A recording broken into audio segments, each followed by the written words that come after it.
Hello everyone, masofdas here, and I want to say thanks if you checked out any of my Nintendo Switch 2 shorts. I also did a Life of P one. A couple have been taken down for remixing videos, even though I've used screenshots and recorded footage from the PS5. But again, thank you for watching. Few's got a few hundreds, Few's got a few thousands, so that's really good. So hopefully you enjoy this video. And I was thinking maybe I'll do a Mario Kart World review. A lot of people might have, would have done that. It's a very popular Switch 2 title and stuff like that. And I haven't played a whole lot on Switch 2 at the moment. As I said, there was a Life of P video I did, which was Overture, the recent DLC, so I'm playing that. But one game I have played recently, and it's one I want to talk about, is Fast Fusion. So one of the few indies on the Switch 2 at launch. It was like that and Deltarune, depending on your view of indie, because technically Cyberpunk is an indie. But yeah, so Fast Fusion, Deltarune, one of the few indies at launch, and also one of the cheapest games as well, at £13.49 in the UK. So pretty cheap. So I bought it, one, because it was an indie title at launch, so kind of want to support them, and also really well priced as that. And I previously liked the last one, I believe it's Fast RMX on the Wii U. I actually didn't really play that much Neo. I played it at launch weekend, that was about it. On the Switch 1, I wasn't enamored with the Switch 1, which is well documented if you watched any of my videos, or the Safe Lots 3 podcast, or even other content elsewhere like GNamer, Game Show, and all that good stuff. But I did really like it on the Wii U sort of thing. But so that's another reason I wanted to pick up Fast Fusion.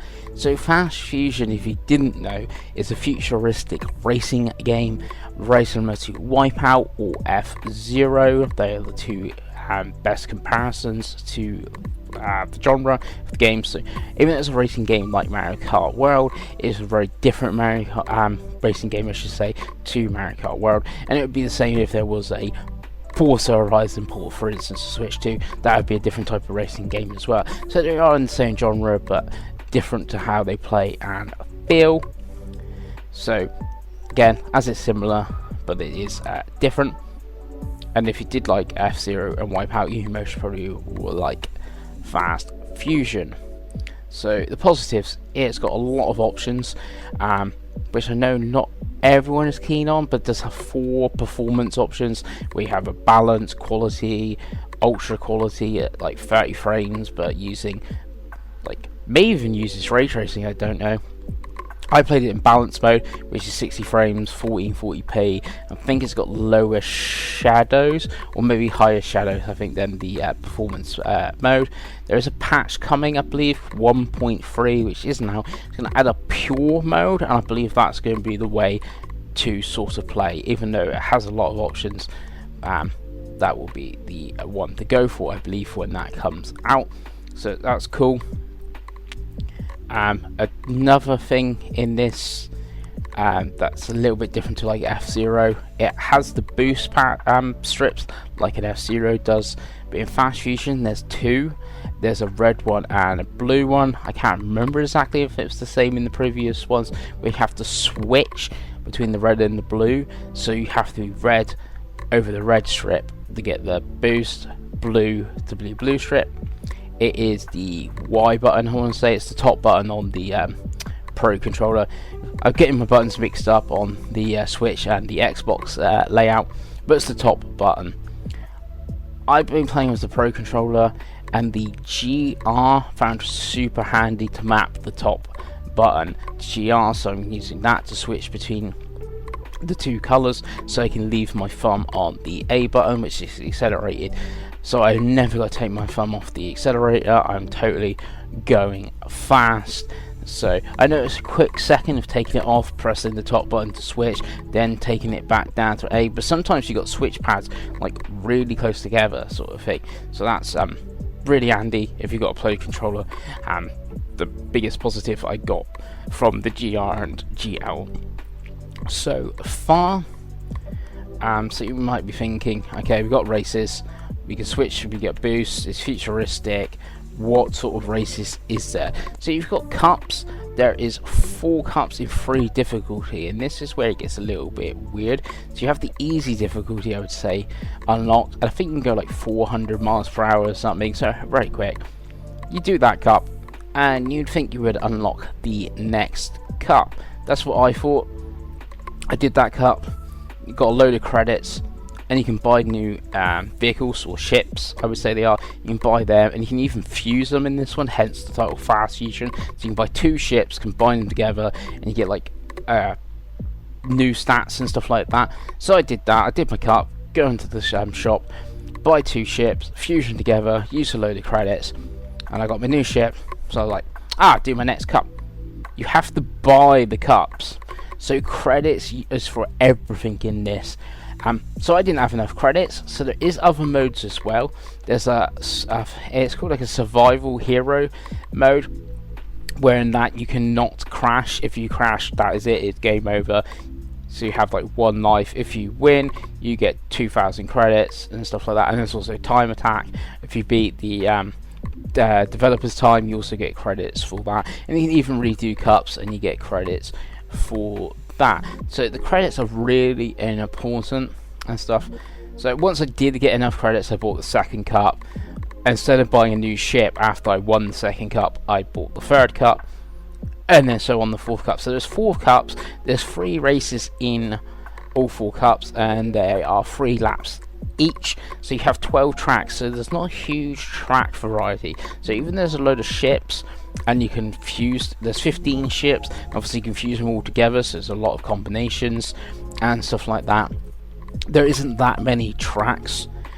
Once you have done all 4 cups in easy mode, you actually get the credits and that, and it's like, thanks for playing, you know, thanks and all that good stuff, and shows you everyone's that made the game. You unlock medium mode, and then it's the same, you have to buy all the cups, they're more expensive and stuff like that. I did the first cup in medium mode, and you're going like 600 miles per hour and stuff like that, and my complete time was 9 minutes in medium, where in easy it was like 11 minutes, so going much quicker. So I believe there is also a hard mode after that, but you have to do all 4 cups of medium, which would obviously you'd be going faster again. So a little bit like Mario Kart, we have the 50, 100, 150cc, but you have to unlock them and you have to buy them. So it's like, I've just been sticking to my 1 ship to then buy new cups, where you could obviously use those credits to buy new ships, combine them, get one you like. You could obviously earn credits in the survival sort of mode or the time attack mode and stuff like that. There's also a jukebox which just has music from the game. There again, they cost credits, so the music from this game costs 100 credits, so not a huge amount of money. You get like 2,000 credits for winning a survival race, so 100 credits is not that big a deal. But has even music from Fast Racing League from the Wii, and that was a WiiWare title. They're like 22,000 credits or something if you want them. So there is stuff to aim for. Like, I can see like a completionist going like, I want all these tracks on the jukebox, I want all 15 cars, I want like all sort of tracks. But why I'm doing this video now is like, Switch 2 is new and stuff like that, so to be honest, capitalizing on the Switch 2 popularity and stuff like that, so I thought it was a good time to do this video. But I've also had like my feel of the game. It's like, pay 13 quid, I've got a few hours of enjoyment of the game, pretty fun.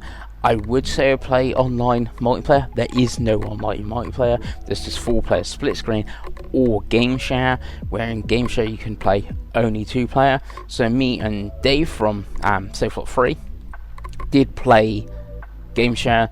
It's the first time we did game share, and I think it's the only time we have, and I have.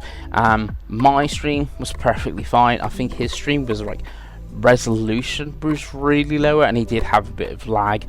And obviously in this game where it's going pretty fast, and we were playing it on the, I won't say easy difficulty, we're obviously going like 400 miles per hour. I guess if we ratchet that up, we're obviously in this, so we can select the options. So I guess if I did put it in really hard, we were going like 900 miles per hour, maybe there would have been issues there, but that I guess is also down to connections, not per se of the game, but it's something obviously want to make you aware of, that there is no online multiplayer, there is only game share, and it's only 2-player, and it could be based on your connection whole thing. So yeah, it's a bit of a weird one, this one. It is a fun game to play. There is stuff to unlock. It's pretty cheap. It's one of the few indies and stuff like that, so it's got a lot of positives going to it.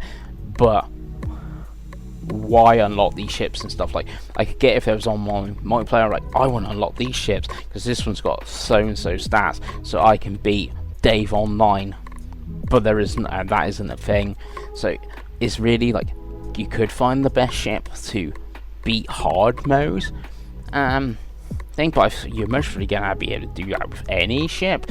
I would think in a game like this, that should be pretty well balanced. It should be able to just do that in any mode. So yeah, I've been masofdas. I hope you enjoyed this video. Obviously put any comments and stuff like that thing. Have you played Fast Fusion? What other Switch 2 games you've been playing? I mostly will be doing more Switch 2 content. I've done a little bit of news videos just short, so maybe some news, maybe some pickups. If I get any import titles and stuff like that, maybe some more final thoughts and reviews, mainly games like this. So I'll be not covering like a Mario Kart World or Donkey Kong Bonanza. It's more likely going to be a Fast Fusion, a Path of the Goddess, a Wild Hearts S, that type of thing I will be covering on here. Anyway, I've been masofdas, and I'll see you again.